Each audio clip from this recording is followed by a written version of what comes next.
प्यारे बच्चों, सुप्रभात। आज हम पढ़ेंगे ओम थावनी जी को। इनका जो पाठ है अतीत के दबे पांव। इनका जन्म सन 1957 में हुआ था। शिक्षा दीक्षा बीकानेर में हुई। राजस्थान विश्वविद्यालय से व्यावसायिक प्रशासन में MCom, editors guild of India के महासचिव रहे। ये 1980 से 1989 तक 9 वर्ष राजस्थान पत्रिका में रहे।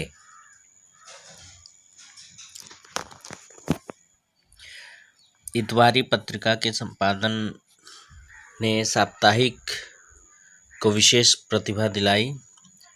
सजग और बौद्धिक समाज में इतवारी पत्रिका ने अपने दौर में विशिष्ट स्थान बनाया। अपने सामाजिक और सांस्कृतिक सरोकारों के लिए जाने जाते हैं। ये अभिनेता और निर्देशक के रूप में स्वयं रंगमंच पर सक्रिय रहे हैं। साहित्य, कला, सिनेमा, वास्तुकला, पुरातत्व और पर्यावरण में गहन दिलचस्पी रखते हैं। 80 के दशक में centre for science environment CASE की फेलोशिप पर राजस्थान के पारंपरिक जल स्रोतों पर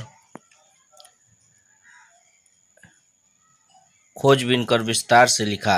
पत्रकारिता के लिए अन्य पुरस्कारों के साथ गणेश शंकर विद्यार्थी पुरस्कार इन्हें प्राप्त हुआ।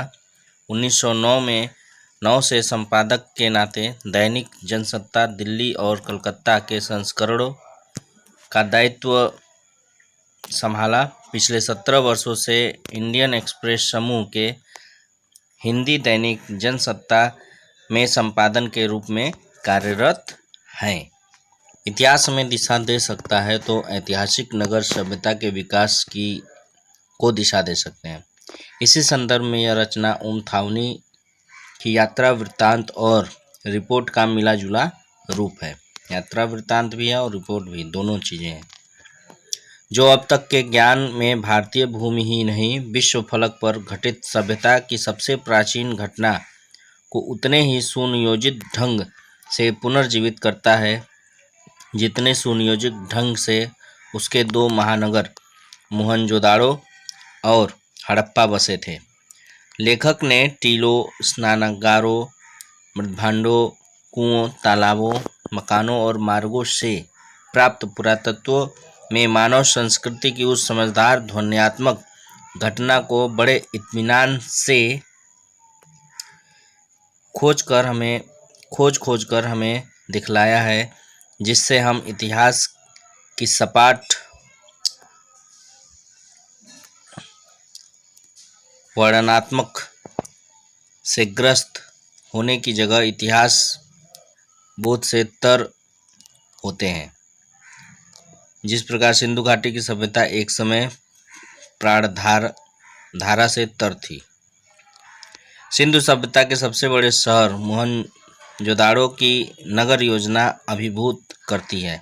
वह आज के सेक्टर मार्का कॉलोनियों के नीरस नियोजन की अपेक्षा ज़्यादा रचनात्मक थी, क्योंकि उसकी बसावट शहर के खुद विकसने का अवकाश भी छोड़कर चलती थी।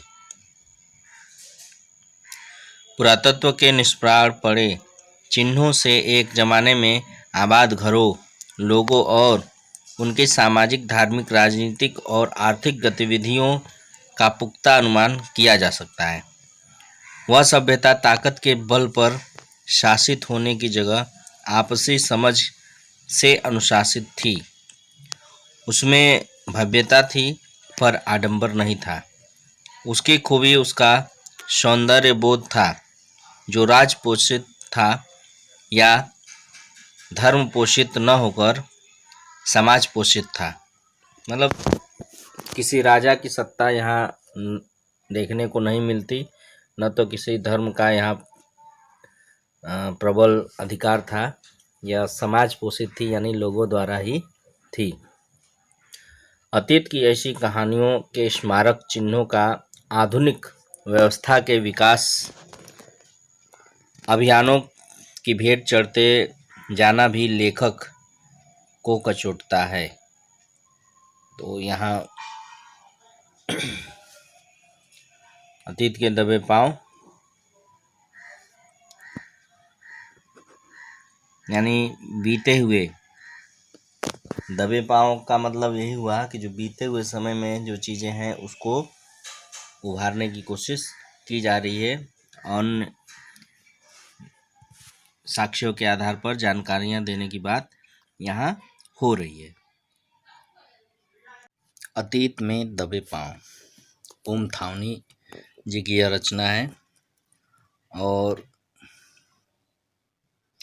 पुरानी सभ्यताओं पर एक खोज रिपोर्ट के आधार पर यह लिखा गया है।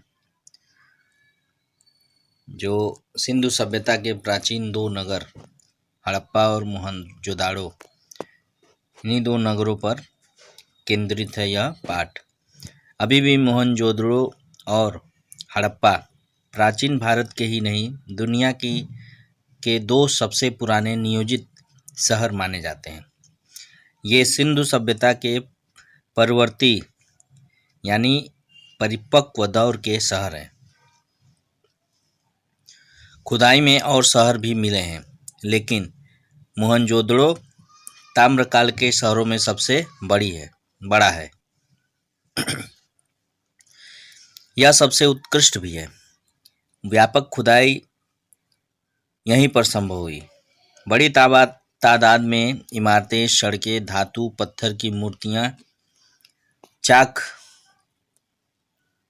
पर बने चित्रित भाड़े, मुहरे, साजो सामान और खिलौने आदि मिले हैं। सभ्यता का अध्ययन संभव हुआ।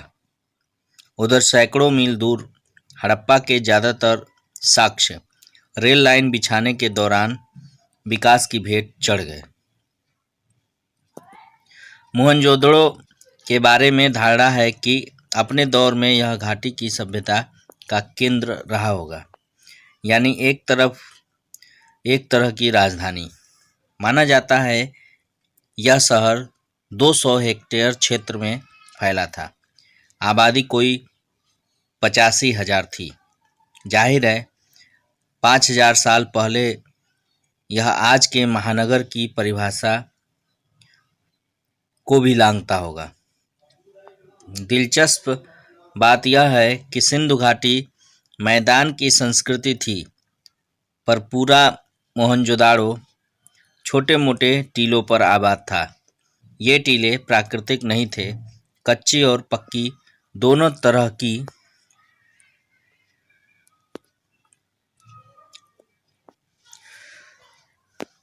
कुछ अतिरिक्त जानकारी जान लीजिए मोहनजोदड़ो के बारे में और हड़प्पा के बारे में। तो मोहनजोदड़ो पाकिस्तान के सिंध प्रांत में स्थित पुरातात्विक स्थल है, जहाँ सिंधु घाटी सभ्यता बसी थी। मोहनजोदड़ो का अर्थ होता है मुर्दों का टीला। वर्तमान समय में इसे मोहनजोदड़ो के नाम से जाना जाता है। और दूसरा हड़प्पा पाकिस्तान के पंजाब प्रांत का पुरातात्विक स्थान, जहाँ सिंधु घाटी सभ्यता का दूसरा प्रमुख नगर बसा था।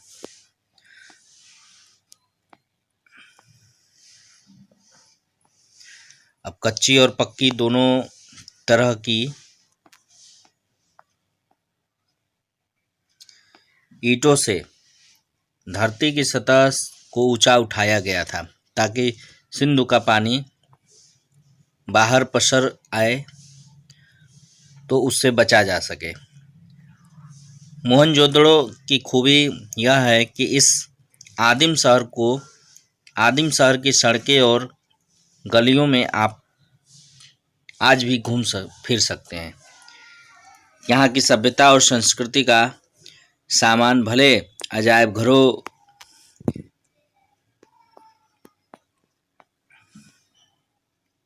की शोभा बढ़ा रहा हो। अब यहाँ पर यह जो रास्ते हैं, ये मोहनजोदड़ो के रास्ते हैं। मोहनजोदड़ो की एक गली, ये गली का एक दृश्य है, जो खुदाई में प्राप्त हुआ है। मोहनजोदड़ो की एक मुख्य सड़क जो 33 फीट चौड़ी है, ये देख रहे हैं, ये 33 फीट चौड़ी सड़क, मतलब आजकल के हाईवे। तो जो मोहनजोदड़ो या सिंधु घाटी की सभ्यता थी, बहुत ही परिपक्व सभ्यता मानी जाती है। शहर जहाँ था अब भी वहीं है। आज इसकी किसी भी दीवार पर पीठ टिकाकर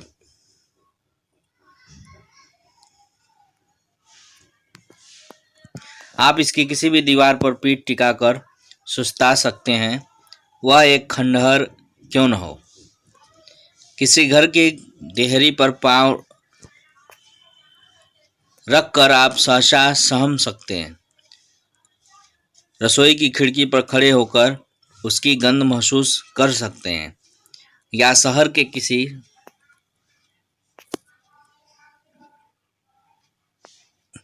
सुनसान मार्ग पर कान देकर उस बैलगाड़ी की रुंझुन सुन सकते हैं जिसे आपने पुरातत्व की तस्वीरों में मिट्टी के रंग में देखा है। सच है कि यहाँ किसी आंगन की टूटी फूटी सीढ़ियाँ अब आपको कहीं नहीं ले जाती, वे आकाश की तरफ अधूरी रह जाती हैं। लेकिन उन अधूरे पायदानों पर खड़े होकर अनुभव किया जा सकता है कि आप दुनिया की छत पर हैं। दुनिया की छत पर हैं से तात्पर्य है कि आप सबसे पहली सभ्यता के पास हैं। वहाँ से आप इतिहास को नहीं, उसके पार झांक रहे हैं। सबसे ऊंचे चबूतरे पर बड़ा बौद्ध स्तूप है, मगर यह मोहनजोदड़ो की सभ्यता के बिखरने के बाद एक जीर्ण शीर्ण टीले पर बना कोई 25 फुट ऊंचा चबूतरे पर 26 सदी पहले बनी ईंटों के दम पर इस स्तूप को आकार दिया गया है। चबूतरे पर भिक्षुओं के कमरे भी हैं। 1922 में जब राखाल दास बनर्जी यहाँ आए,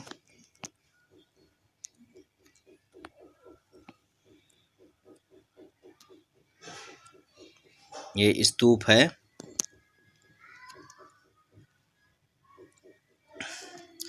तब वे इसी स्तूप की खोजबीन करना चाहते थे।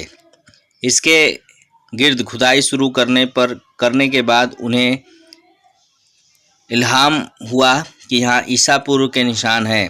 भारतीय पुरातत्व सर्वेक्षण के महानिदेशक जॉन मार्शल के निर्देश पर खुदाई कर व्यापक अभियान शुरू हुआ। धीमे धीमे यह खोज विशेषज्ञों को सिंधु घाटी सभ्यता की देहरी पर ले आई। इस खोज ने भारत को मिस्र और मेसोपोटामिया, इराक की प्राचीन सभ्यताओं के समकक्ष लाकर खड़ा कर दिया। दुनिया की प्राचीन सभ्यता होने के भारत के दावे को पुरातत्व का वैज्ञानिक आधार मिल गया। अब आगे हम अगले वीडियो में पढ़ेंगे। तब तक के लिए धन्यवाद।